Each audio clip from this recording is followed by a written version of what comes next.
officially tell you one of my favorite ghost stories. Okay. The one and only case, at least here in the United States, that I know of, where a ghost testimony put a man in jail. So this is the story of the Greenbrier Ghost. Ghost time! The testimony of the ghost Yeah, the testimony. Yeah, put the man in jail. the testimony of the ghost put the man in jail. Yes, correct. All right. Yeah. I'm wondering how they. Do you have questions already? Yeah. But I mean, I think I'll let you start and I'll save them up. Because I'm already thinking about the practical aspects of like, was like a Ouija board or like, how do you question a ghost on this one? Or... Well, here you go.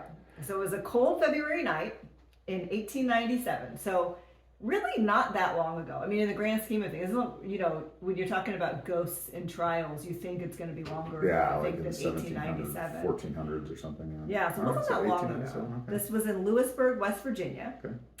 The wind rattled the shutters and howled through the night, but the storm wasn't exactly what was keeping Mrs. Mary Jane Hester from sleeping. It was the nightly visitation from her daughter, Elva Zona Heaster, or Zona, as she was called. Elva Zona. Elva Zona. Oh, Elva. Elva Well, Zona. I'm like, that doesn't really make it that much better. Like, I'm like, Elva Zona, you know, no, it's Elva Zona. Oh, okay. Well, then in that case, carry on. It's two names, not one. Like, I was Well, still. like the female version of Elvis, like Elvis and Elva Yeah. Zona. Well, yeah, no, but I'm It's just two. like, well, but Zona, and I know that it was 1897, but Zona it's not really like I don't a think name it's to popular me. Like, even by the 1897 Yeah. standards. Like Zona Clearly seems it like was- a uncommon name. Oh, hello, Ella. Come up here. What do you think of the name Zona? Come up here, Elva Zona. So Zona was newly married. Okay. Well, she's a ghost at this point. Well, we don't know yet. Oh, okay. But yeah. Spoiler alert. I'm jumping yes. ahead. Only married to her husband for 3 months. And she was there that cold February night to tattle on him, actually. She was telling her mother that she described his wrath when he came home from work one day to find that there was no meat with the evening dinner that she had prepared. What? So, I mean, the last time you didn't have meat with your dinner, how angry did you get? Well, I mean, I don't generally resort to violence or anything, but I mean, I'm kind of with the husband on this one. So what? The husband's ghost put the Zona in jail because she didn't put any meat? I mean, he's starved or something? Go ahead. Okay. He's like super. So he came home and he's super Okay, so angry. he's super angry. There's no meat with dinner. So Mrs. Hester listens to her daughter's story and children up and down her spine, but not just because her daughter's story is so detailed and gruesome, but also because her daughter had died a month ago and was buried on the hill near her Mrs. Hester's home. Okay, So I see. she was being haunted nightly by her daughter, basically tattling on her husband. I see. Wow. Her daughter's ghost, Yeah. Zona. Yeah. So Zona is the ghost. You're right. Yeah, well, now we know. We didn't know that at the beginning. I didn't. I think, like I said, I was trying jumping to ahead, tease but you. I was okay. trying to sprinkle some intrigue.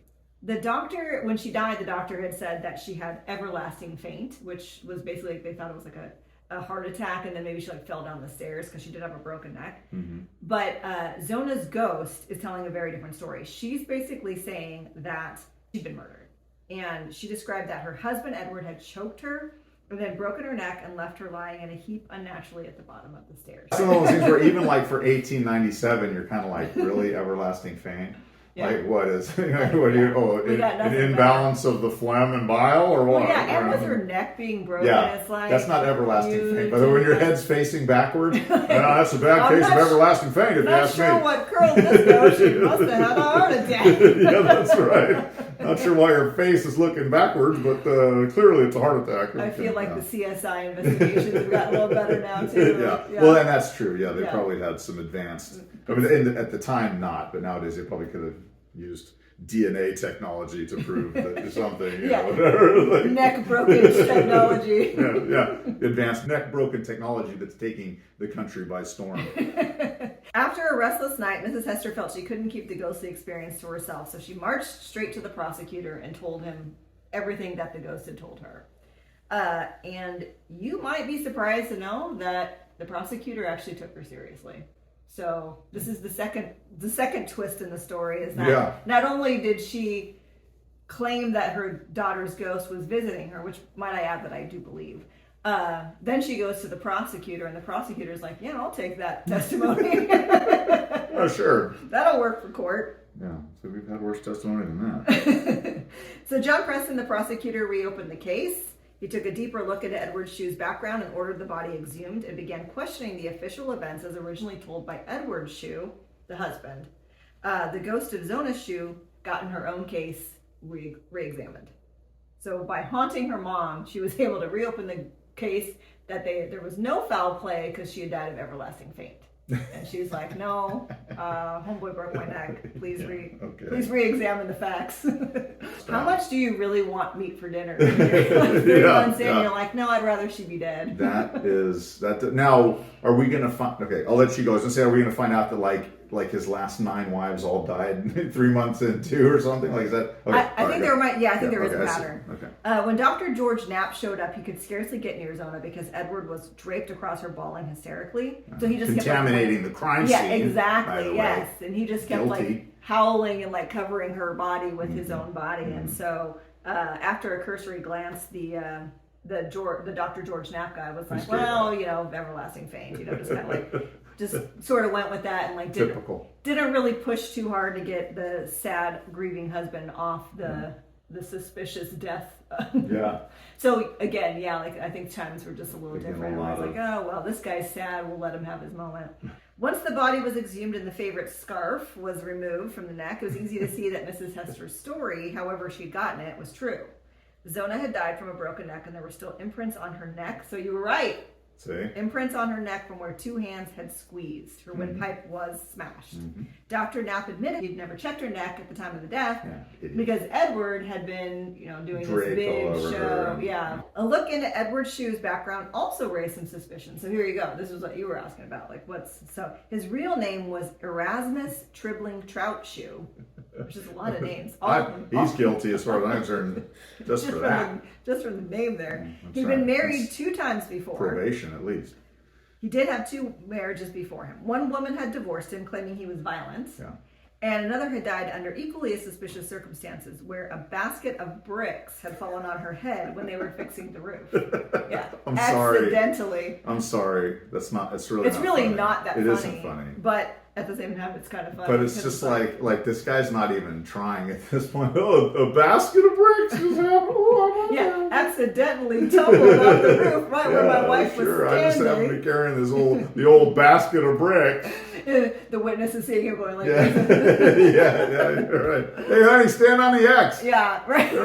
Right there. Yeah, exactly. I know, stand right there. I got a little more to the left. Thank you. More to the left. And so the case of Zona's murder went to trial, and the inconsolable grieving husband was now on trial for murder. The autopsy alone was really enough to incriminate Erasmus Edward Shue. Yeah, the autopsy that they did after she'd been buried after the ghost 6 came months, and said, basically told him, The prosecutor decided not to bring up the ghostly encounter when he interrogated Mrs. Hester, but the defense team actually kind of shot themselves in the foot here because, proverbially speaking, because they thought they were going to be able to discredit her by kind of painting her as this crazy lady who got all the evidence from the ghost. So they dug in pretty deep. So the prosecutor's like, well, maybe we're not going to use this. We're not going to go the ghost route in trial. But the defense attorney is like, oh yeah, this is because she's our star witness. And if we can prove she's crazy, like maybe we'll get Edward Erasmus Shue off the hook here. But it turned out to be a tactical error because the jury ended up really believing Mrs. Hester's story. Especially when the bloodied ghost showed up in the courtroom, that would have been that would have been a showstopper. That would have been really good, actually. That twist didn't happen. She only came to her mom apparently. And so it was that Edward Shue was convicted of murdering his wife, partially on the eyewitness testimony of the murder victim herself, the first and only time in the U.S. judicial system that a ghost story has been used in a court of law to convict someone.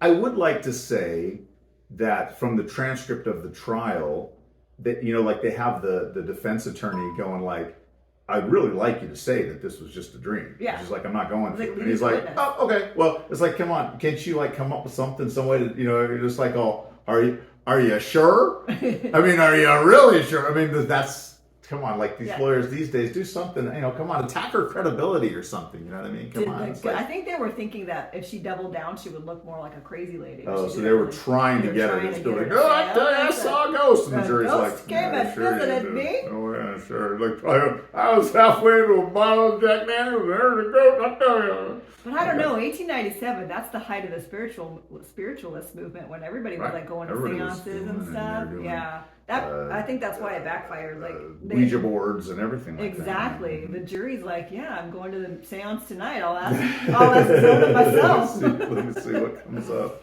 So today, a highway marker west of town commemorates Zona's story. It says, interred in a nearby cemetery is Zona Heaster Shue. Her death in 1897 was presumed natural until her spirit appeared to her mother to describe how she was killed by her husband, Edward. Autopsy on the exhumed body verified the apparition's account. Edward was found guilty of murder and was sentenced to prison. So, that is the story of the Greenbrier Ghost, which I absolutely have always loved this story. Not only because I feel like it's just a fun general story of like a fun ghost story, but like here this ghost actually put her murderer away for life. Yeah. Well, but I think that now, I mean, and I don't know, but I think that when you're manifesting like as a ghost, they always say that that's why it gets cold. It takes a lot of energy. Right? Yeah. Whoa, sorry, babe. So it takes a lot of energy. So it's like, I guess going to your mom's house when you're already there, that saves you some of that, energy. Seems like it'd be easier. That makes sense. Yeah. And I also say, because I hope that she got justice. I hope that it was true and like they didn't put Erasmus away for nothing, although I suspect that he probably did it. I suspect he probably did it. Ghost.